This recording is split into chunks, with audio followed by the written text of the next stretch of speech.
ایسا ہی تھا. یہاں پر اللہ کا گھر بھی بنا ہوا نہیں تھا. جس وقت حضرت ابراہیم علیہ السلام ان کی بیوی حضرت حاجر علیہ السلام اور ان کے بیٹے اسماعیل علیہ السلام کو جس وقت مکہ مکرمہ لے کر آئے, اس وقت یہاں پر ایک چھوٹا ٹینٹ بنایا انہوں نے, اور یہاں پر اللہ کا گھر بھی بنا ہوا نہیں تھا, صرف مٹی کا ایک نشان تھا بس. حضرت نوح علیہ السلام کا جب طوفان آیا اس وقت پورا مکہ مکرمہ سب بہہ گیا تھا, صرف مٹی کا ایک نشان تھا. بعد میں حضرت ابراہیم علیہ السلام نے اس کو بعد میں بنایا, اور یہ اس زمانے میں کچھ بھی نہیں تھا, نہ پانی تھا, نہ جھاڑ تھے, اور نہ انسان تھے, نہ پرندے, کچھ بھی نہیں تھا. یہاں پر صرف یہ پہاڑ جو دیکھ رہا یہ پہاڑ تھے, حضرت حاجر علیہ السلام کا ٹینٹ تھا, اور یہ مکہ مکرمہ کا نشان, بس اتنا ہی تھا یہاں پر. بعد میں پانی جب ختم ہو گیا حاجر علیہ السلام کے پاس, تو پانی کی تلاش میں یہ صفا اور یہ مروہ یہاں پر انہوں نے 7 مرتبہ دوڑ لگائی تھی. تو وہ اور مزید جب دھواں کیسے نکلا وہ سب آپ سیکنڈ ماڈل میں سمجھائیں گے انشاءاللہ. وہاں چلے جائیے.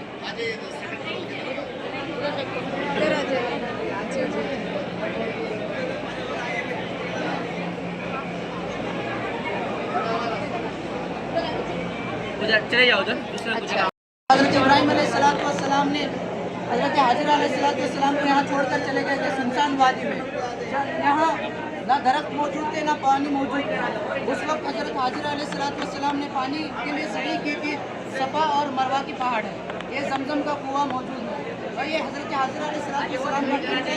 یہ ننھے اسماعیل علیہ السلام کا گہوارہ ہے. حضرت ابراہیم علیہ السلام کے دور کا کعبہ ہے, جس میں چھت موجود نہیں ہے. شمال کی طرف ایک دروازہ ہے اور جنوب کی طرف ایک دروازہ ہے. جزاک اللہ. اس کے آگے کا منظر آپ سامنے کے بارے میں دیکھ سکتے ہیں. حاجر علیہ السلام کو لے کر آئے مکہ مکرمہ. آئیے بھائی, جو دوسرے سے فارغ ہو گئے تیسرے میں آ جائیے, تیسرے میں آ جائیے. آپ آگے بڑھیے, آپ لوگ آگے بڑھیے, جگہ دیجیے, دوسرے کو موقع دیجیے. دیکھیے یہ کعبۃ اللہ ہے, اور یہ جو ہے بت ہے. یہ لال کلر کے گھر جو ہے قبیلہ خزاع کا ہے. انہوں نے قبیلہ قریش کو مکے سے نکال دیا تھا. یہ پیلے کلر کے جو گھر ہیں یہ قبیلہ قریش کے ہیں. قصی بن کلاب نے مکے میں قبضہ کر کے قبیلہ خزاع کو مکے سے نکال دیا تھا. اور یہ جو بارڈر آپ کو دکھ رہا ہے مطاف ہے, اس کے اندر سے طواف کی جاتی ہے. اور انہوں نے پہلا حکم دیا تھا کہ لوگ اپنا گھر مطاف کے باہر سے بنائیں. یہی سے مکہ شہر کی منصوبہ بندی اور ٹاؤن پلاننگ کی ابتدا ہوئی. قصی بن کلاب جو ہے آپ صلی اللہ علیہ وسلم کے پردادا کے والد, یعنی آپ صلی اللہ علیہ وسلم کے چوتھے دادا تھے. یہ ماڈل انہی کے زمانے کا ہے.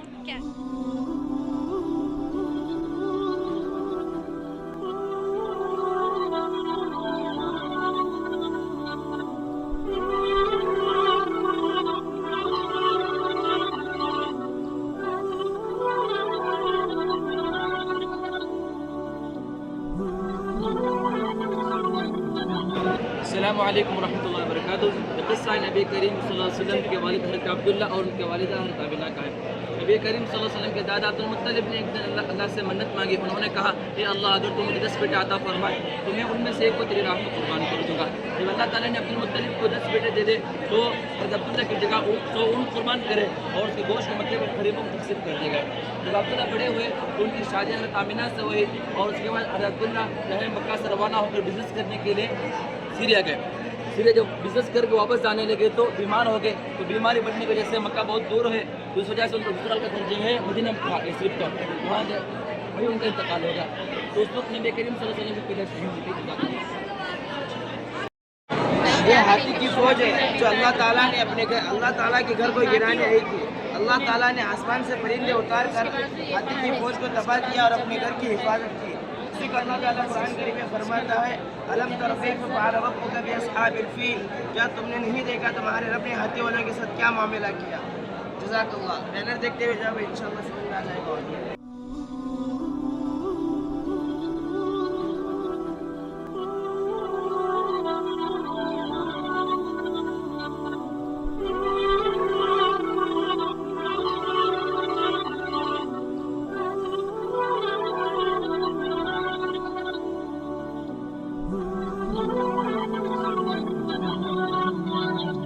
نبی کریم صلی اللہ علیہ وسلم کی پیدائش کا واقعہ ہے. یہ یہاں پر نبی کریم صلی اللہ علیہ وسلم پیدا ہوئے تھے, اور یہ کعبۃ اللہ اس وقت کا ہے, اور یہ قبیلہ قریش ہے.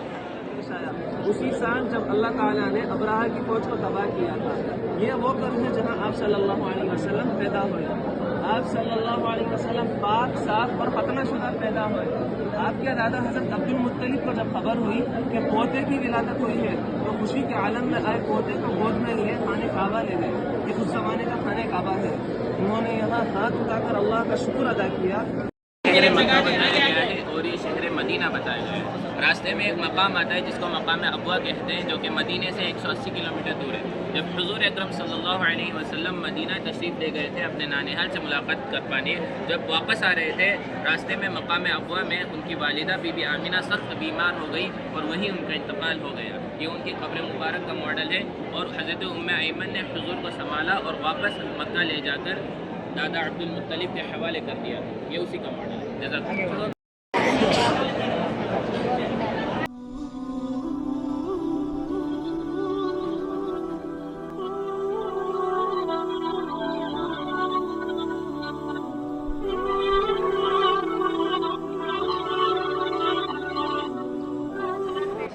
جب نبی پاک صلی اللہ علیہ وسلم 12 سال کی عمر کے تھے تو انہوں نے اپنے چاچا ابو طالب کے ساتھ یمن کے شام کا سفر کیا تھا۔ سفر کے دوران نبی پاک صلی اللہ علیہ وسلم ایک درخت کا ایک ایگزامپل ہے۔ ایک درخت کے نیچے انہوں نے اپنا قافلہ ٹھہرایا تھا اور وہاں پر آرام کیا۔ جب نبی پاک صلی اللہ علیہ وسلم اپنے چاچا کے ساتھ ایک قافلہ ایک درخت کا ایگزامپل ہے، اس درخت کے نیچے انہوں نے اپنا قافلہ ٹھہرایا۔ اس چرچ میں ایک عیسائی راہب رہا کرتا تھا جس کا نام بحیرہ تھا۔ اس نے دیکھا وہ قافلے کے اوپر بادل چھایا کر رہا تھا اور درخت کی جھک کر منظر ہو گئی۔ ہمارے پیارے نبی صلی اللہ علیہ وسلم بحیرہ نے سارے قافلے والوں کو دعوت دیا، سب لوگ آئے۔ بحیرہ نے سبھی لوگوں کو پوچھا گیا، سب لوگ آ گئے۔ ان میں سے ایک نے کہا نہیں، ایک لڑکا محمد وہ اونٹوں کو دیکھ رہا تھا۔ بحیرہ نے کہا انہیں بھی لے کر آ جائے۔ جب نبی پاک صلی اللہ علیہ وسلم بحیرہ کے سامنے آئے، انہوں نے وہ سارے علامتیں دیکھی اور انہوں نے وہ سارے نشانیاں پہچان لے جو اللہ کے آخری نبی تھے۔ بحیرہ نے ابو طالب سے پوچھا یہ لڑکا کون ہے؟ ابو طالب نے جواب دیا یہ میرا بھتیجا ہے۔ پھر بحیرہ نے کہا اپنے بھتیجے کو واپس فوراً مکہ لے جائے، یہاں پر یہودی کثرت سے رہا کرتے ہیں اور اگر جب وہ لوگ یہ نشانیاں پہچان لیں تو ان کو نقصان پہنچا سکتے ہیں۔ یہ سن کر ابو طالب حضرت محمد نبی پاک صلی اللہ علیہ وسلم کو واپس مکہ لے چلے۔ یہ بادل کا معجزہ تھا اور یہ درخت کا معجزہ تھا۔ آگے تجارت کا سفر ہے۔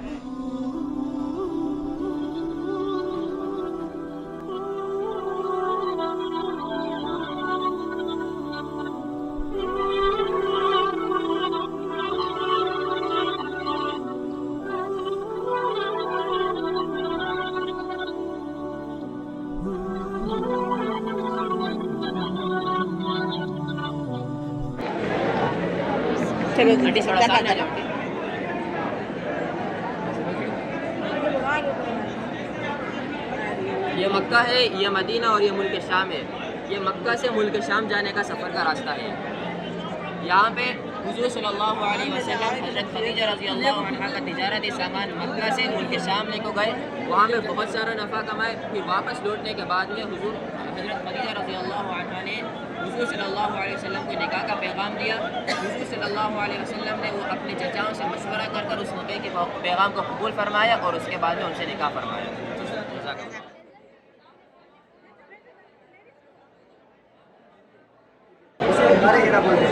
قرآن کی پہلی آیت اسی غار میں نازل ہوئی تھی۔ حضرت جبرائیل علیہ السلام کو اس میں رب الذی قرأ قرآن کی پہلی جو 5 آیتیں تھیں اسی غار میں لے کر آئے تھے۔ ہمارے آقا صلی اللہ علیہ وسلم کو اسی غار میں نبی بنایا گیا تھا۔ آپ صلی اللہ علیہ وسلم اس غار میں رہ کر عبادت کرتے تو اس غار سے نیچے کی طرف وہ جو سرنگ ہے وہاں سے سیدھا کعبۃ اللہ نظر آ رہا ہوتا۔ اس طریقے سے آپ صلی اللہ علیہ وسلم ہمیشہ اللہ کی عبادت بھی کرتے اور کعبۃ اللہ کو بھی دیکھا کرتے۔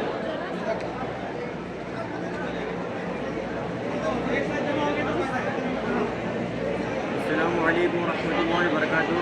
جو ماڈل کا مقصد ہے حضرت اس گھر کے بارے میں بتانا، یہ حضرت رقم رضی اللہ تعالیٰ کا گھر ہے۔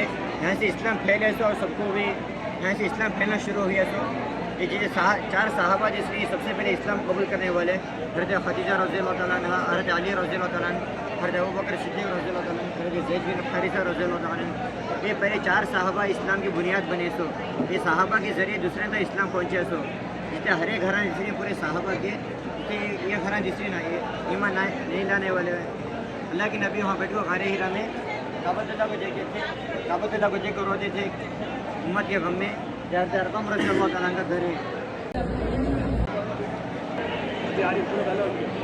السلام علیکم ورحمۃ اللہ وبرکاتہ۔ معزز خواتین، یہ اسلام کی پہلی ہجرت کا ماڈل ہے۔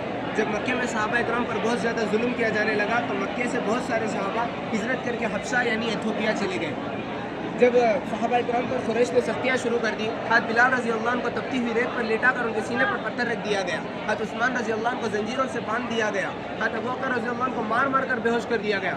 اتنی تکلیفوں کے باوجود آپ صلی اللہ علیہ وسلم صحابہ کو بچا نہیں سکتے تھے، اس لیے کہ اللہ کی طرف سے بھی لڑنے کی جہاد نہیں آئی تھی۔ ان حالات میں صحابہ سے اللہ کے نبی نے فرمایا کہ تم سب لوگ اپنے ایمان کی حفاظت کے لیے حبشہ یعنی کہ ایتھوپیا ہجرت کر کے چلے جاؤ۔ لہٰذا بہت سارے صحابہ ریڈ سی کے راستے سے کشتیوں میں سوار ہو کر حبشہ ہجرت کر کے چلے گئے۔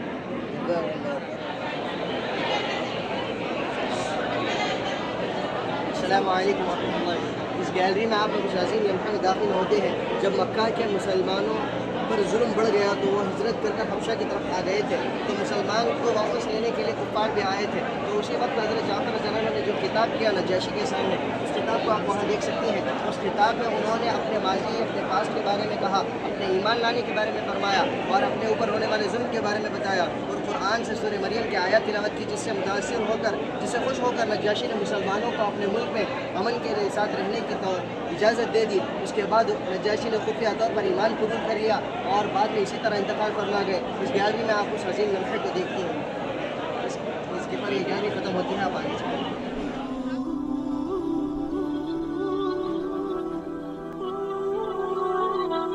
شب ابی طالب پہاڑی کے بیچ میں اس خاندان، یہاں پر ایک قبیلہ رہتا تھا، آپ سے ان کے خاندان والے، تو آپ وہیں پر تشریف لے جاتے ہیں، 3 سال تک یہاں گزارے۔ اچھا یہاں سے فیصلہ اچھا 3 سال کے بعد یہ بائیکاٹ ختم ہوا، آپ صلی اللہ علیہ وسلم واپس آئے، پھر آپ نے طائف کا سفر کیا۔ جزاک اللہ۔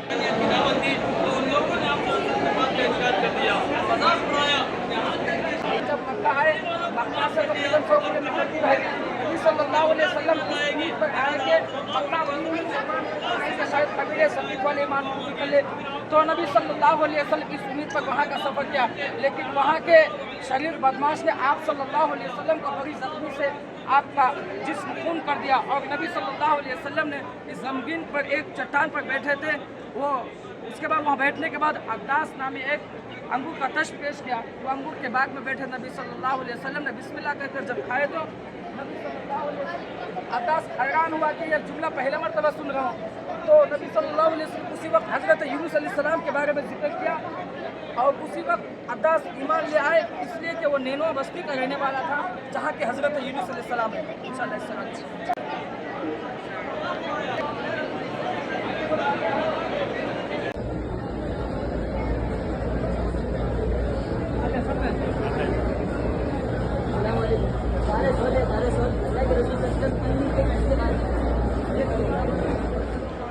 اور ہے اللہ کے رسول صلی اللہ علیہ وسلم 3 دن اس غار میں مقیم رہے۔ یہ مدینہ ہجرت کرنے کے واقعے کے درمیان پیش آیا۔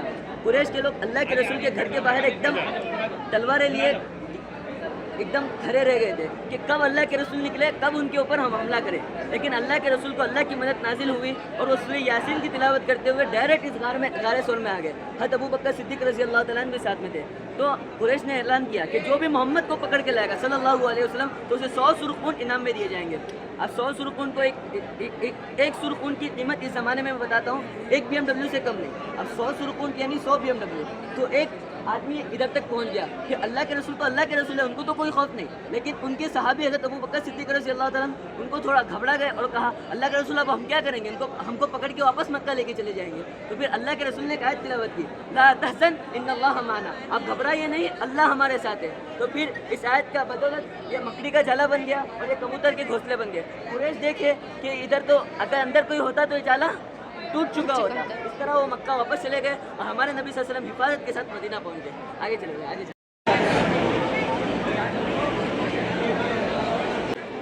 یہ حضور اکرم صلی اللہ علیہ وسلم کا گھر، یہ حضرت ابوبکر صدیق رضی اللہ عنہ کا گھر، یہ غار سور، یہ گرین لائٹ جو ہے نبی کریم صلی اللہ علیہ وسلم سفر کرے اس راستہ، یہ تجارت کا راستہ، یہ راستہ اختیار نہیں کرے، اس میں خطرہ تھا بول کو یہ راستہ اختیار کرے گا۔ اور یہ مدینہ اس زمانے میں ابھی مسجد نبی بن کو نہیں تھی، اس کے اوپر چل سکتے، اس کے اوپر جا سکتے۔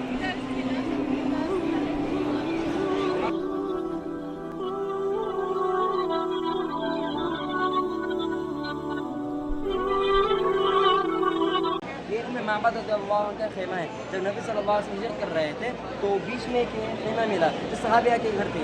تو نبی صلی اللہ علیہ وسلم نے کچھ کھانے کے لیے مانگا تو کچھ بھی نہیں تھا گھر میں, نہ کھانے کے لیے کچھ بھی تھا, نہ پینے کے لیے. تو ایک کمزور بکری تھی. نبی صلی اللہ علیہ وسلم نے کیا کیا, اس کے بعد بکری کے تھن پر ہاتھ پھیرا اور اللہ کا نام لیا. اسی لمحے میں بکری کے تھن دودھ سے بھر گیا اور سارے نبی صلی اللہ علیہ وسلم ابو بکر صدیق رضی اللہ عنہ نے یہ دودھ پی لیا. پینے کے بعد آگے جب گئے تو مکے والوں کو معلوم ہو گیا کہ نبی صلی اللہ علیہ وسلم مدینے کی طرف ہجرت کر رہے ہیں. تو انہوں نے اعلان کیا کہ جو بھی محمد صلی اللہ علیہ وسلم کو پکڑ کر لائیں گے اس سے 100 اونٹ دیا جائے گا. تو اس میں سراقہ نے پیچھا کیا پکڑنے کے لیے. جیسے ہی قریب پہنچا تو اس کا گھوڑا زمین میں دھس گیا اور اس نے ایمان لانے کے بعد آپ صلی اللہ علیہ وسلم خوشخبری دی کہ ایک زمانہ آئے گا تو ایران کے بادشاہ کے تاج اور کنگن پہنے کا. یہی وہ تاج اور کنگن ہے جس کا بڑا ضرورت پڑتے آگے معلوم ہو رہا ہے کہ نبی صلی اللہ علیہ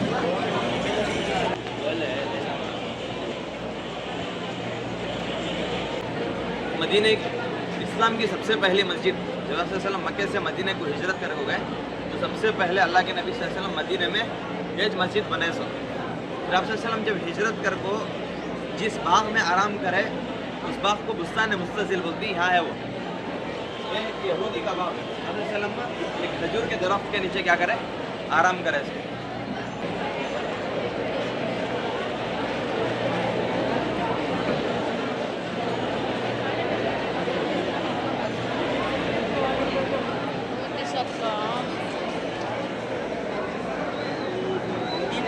صحابہ رضی اللہ عنہ اور آپ صلی اللہ علیہ وسلم سے اپنے اولاد اور اپنی جان سے زیادہ محبت کرتے تھے. ان میں اکثر وہ لوگ بھی تھے جنہوں نے آپ صلی اللہ علیہ وسلم کو دیکھا بھی نہیں تھا. انہیں یہ خبر مل گئی تھی کہ مکے سے مدینے کی طرف آپ صلی اللہ علیہ وسلم ہجرت کر آ چکے ہیں. وہ سخت گرمی کا زمانہ تھا, کوئی برداشت نہ کر سکے, سب اپنے گھروں میں چلے گئے. اور آپ صلی اللہ علیہ وسلم اور ابو بکر بازو دو جنے بھی بازو تھے. لوگوں کو پہچاننے میں دشواری ہو گئی کہ کون آپ صلی اللہ علیہ وسلم ہے اور کون ابو بکر جو ہے. ابو بکر جو ہے کیا کرے, کھڑے ہو کر آپ صلی اللہ علیہ وسلم کے اوپر سایہ کہ یہ آپ صلی اللہ علیہ وسلم ہے, یہ ابو بکر جو ہے.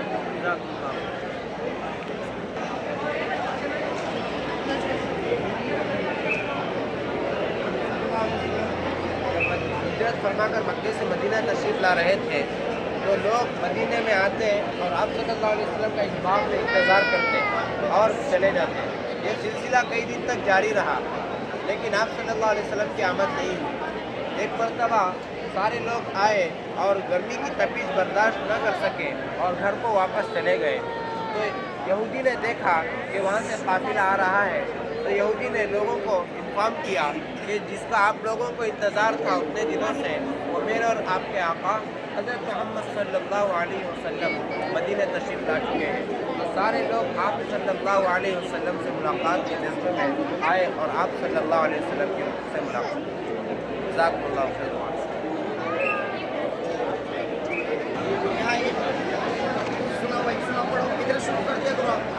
السلام علیکم ورحمۃ اللہ وبرکاتہ. یہ مسجد نبوی کی ابتدائی تعمیر ہے جو رسول اللہ صلی اللہ علیہ وسلم نے اپنے دست مبارک سے کیا. یہ حضرت امی عائشہ رضی اللہ عنہ کا گھر, حضرت ابو ایوب الانصاری رضی اللہ عنہ کا گھر, جہاں ہجرت فرما کر آپ صلی اللہ علیہ وسلم قیام فرمایا. یہ اہل صفہ ہے جو بے کرتے صحابہ وہ یہاں قیام کرتے قرآن اور حدیث سیکھتے. جب مزید تعمیر مکمل ہوئی تو رسول اللہ صلی اللہ علیہ وسلم نے حضرت بلال حبشی رضی اللہ عنہ کو مسجد مقرر فرمایا. زیادہ مگر بعد میں دورات انبیاء سے مغربہ ہے کہ جہاں میں بھی شان شکر سے نہیں بلکہ اخلاص سے آتے ہیں. جزاکم اللہ خیر واسطہ.